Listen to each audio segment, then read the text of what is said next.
Hello friends, कैसे हैं आप लोग? आई होप कि अच्छे होंगे। स्वागत है आपका हमारे यूट्यूब चैनल राधे निशु 776 में। तो आज हम आपको बताएंगे कि सिंप्लीफिकेशन के कुछ ऐसे चुनिंदा क्वेश्चन जो हमेशा एग्जाम में पूछे जाते हैं।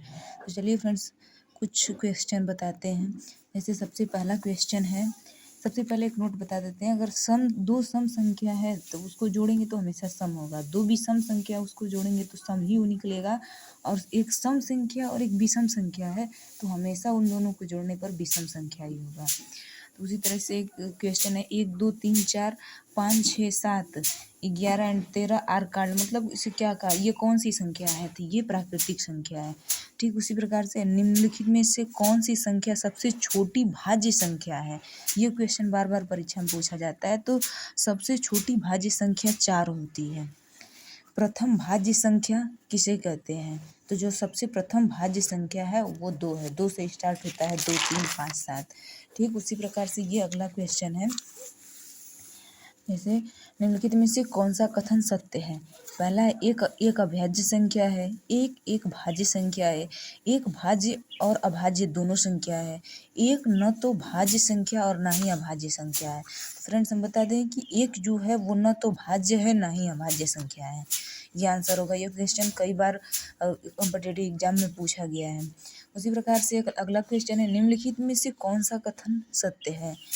एक अभाज्य संख्या का जब किसी अन्य अभाज्य संख्या में जोड़ा जाता है तो वो हमेशा एक अभाज्य संख्या प्राप्त होती है। दूसरा ऑप्शन है, एक अभाज्य संख्या किसी अन्य अभाज्य संख्या से गुणा करने पर अभाज्य संख्या प्राप्त होती है। अभाज्य संख्या के गुणनखंड नहीं होते हैं। अपरिमित रूप से अनंत अभाज्य संख्याएं होती हैं। तो इसमें ऑप्शन नंबर डी हो जाएगा, क्योंकि अभाज्य संख्या का ऐसा नहीं है कि गुणनखंड नहीं है, तो वो अपने आप से और एक से कटती है। तो ये यहाँ पे गलत हो जाएगा। ऑप्शन सी डी सही है। अपरिमित रूप से अनंत अभाज्य संख्याएं होती हैं। ठीक उसी प्रकार से अगला क्वेश्चन है, निम्नलिखित में से कौन सा कथन सत्य है? तो सबसे पहला जो ऑप्शन है, संख्या 2 को छोड़कर सभी अभाज्य संख्याएं विषम संख्याएं होती हैं। ये बात बिल्कुल सही है। सिर्फ 2 को छोड़ के जितनी भी अभाज्य संख्या है सब विषम संख्याएं होती है। तो इसके अनुसार पहला ऑप्शन सही है। लेकिन हम अगला ऑप्शन भी देखेंगे। अगला दिया है कि एक अभाज्य संख्या है, ऐसा नहीं है। 2 से स्टार्ट होती है अभाज्य संख्याएं। फिर अगला ऑप्शन है, 1 से 20 तक के बीच 7 अभाज्य संख्याएं हैं। तो ये भी गलत है। डी ऑप्शन में दिया, यदि संख्या x अभाज्य है तो संख्या x प्लस 1 हमेशा भाज्य होगा। ये भी गलत है, ऐसा नहीं हो सकता। दो में यहाँ अगर यहाँ देखा जाए कि अभाज्य संख्या में अगर एक जोड़ देते हैं, 2 में अगर एक जोड़ देंगे तो 3 हो जाएगा। 3 कैसे भाज्य हो पाएगा? तो ये गलत ऑप्शन है। ठीक उसी प्रकार से अगला क्वेश्चन है, कौन सा कथन सत्य है? प्रत्येक सम्मिश्रित, पहला ऑप्शन है, संख्या को वास्तविक संख्या के रूप में व्यक्त किया जा सकता है। प्रत्येक पूर्णांक का एक प्राकृतिक संख्या कहते हैं। प्रत्येक वास्तविक संख्या को सम्मिश्र रूप में लिखा जा सकता है।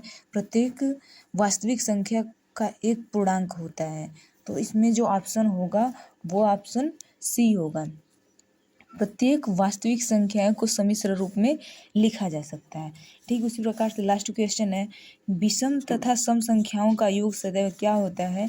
तो इसका जब आप जोड़ेंगे एक विषम संख्या और सम संख्या तो वो सदैव विषम ही निकलेगा। तो इसका ऑप्शन बी हो जाएगा।